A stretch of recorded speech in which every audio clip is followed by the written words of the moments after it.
Hi weavers, welcome to one India Telugu. Janasena party కార్యాలయంలో నిన్న ఒక అనూహ్య ఘటన అయితే చోటు చేసుకోవడం జరిగింది. ఒక అజ్ఞాత వ్యక్తి జనసేన పార్టీ కార్యాలయంలోకి వెళ్ళటమే కాకుండా అక్కడ పవన్ కళ్యాణ్ కాన్వాయ్లో ఉన్నటువంటి 2 వాహనాలను అయితే ధ్వంసం చేయడం జరిగింది. ప్రధానంగా చూసుకున్నట్లయితే అతను విజయవాడ నుంచి ఆటోలో జనసేన పార్టీ కార్యాలయానికి వెళ్ళాడు. అక్కడ ప్రజావాణిలో వినతి పత్రం ఇవ్వడానికి వచ్చినట్లయితే ప్రాథమికంగా ఆయన సమాచారం అందించాడు.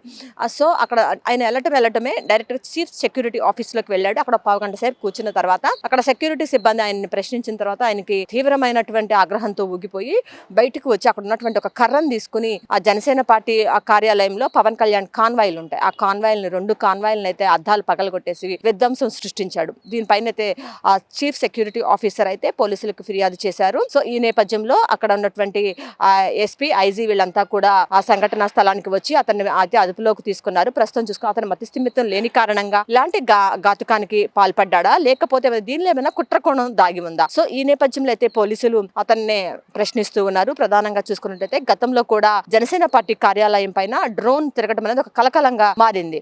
సో ఈ నేపథ్యంలో ఇది 2వ ఘటన. ఇలాంటి ఘటనలు తరచుగా జరుగుతున్న నేపథ్యంలో పోలీసులు అయితే అప్రమత్తమయ్యారు.